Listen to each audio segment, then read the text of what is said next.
Good morning, mummies and daddies.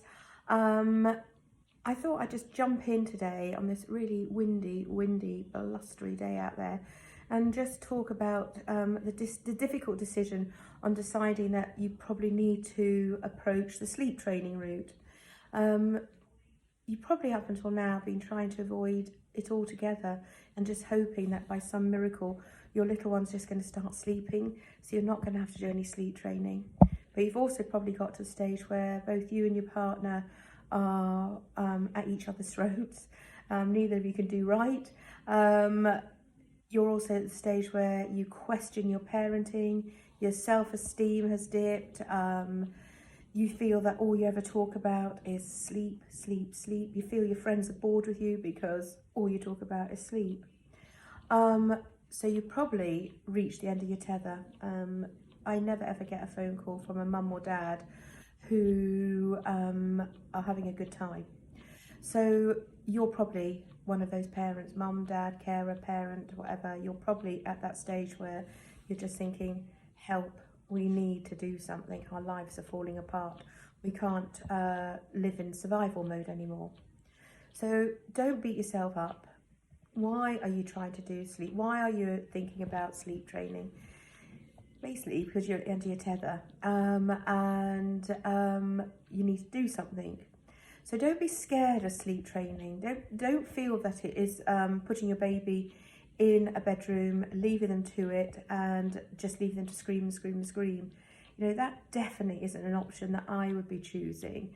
There are all sorts of ways of doing sleep training, but the main thing is when you approach anything, any form of sleep training, it's putting the consistency into whatever method you're going to use.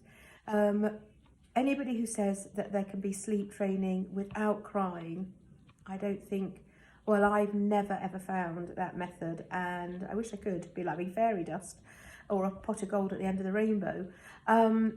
There will be some crying, but all crying does not necessarily mean I'm scared, I'm in pain, abandoned.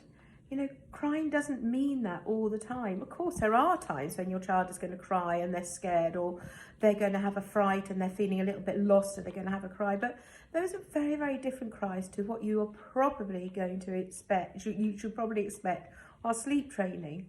Sleep training really is protest crying. By the time you put your little one down to sleep, most of them, you will know that they are tired. So when you put them down, they are actually shouting at you because they're tired and they want to go to sleep, and they don't understand why you're not helping them go to sleep. They don't understand why you're not rocking them or feeding them or walking around the room or stroking them. They don't understand. They just want to go to sleep, but you're not doing the method that you've taught them, which is to be rocked, etc. So when they're crying, don't panic. Don't think it's them in pain or they're scared or they're frightened. It's not, they're protesting. They're tired and they want to go to sleep.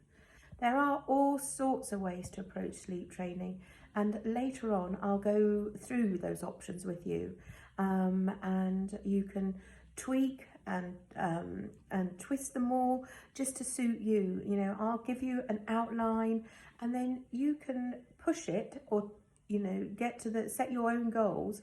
But once you have a little plan and you've tweaked it to suit you, try and stick to that plan for 4 to 5 days. So my message today is, just because your baby's crying doesn't mean they're frightened, doesn't mean they're feeling abandoned, doesn't mean they're feeling scared.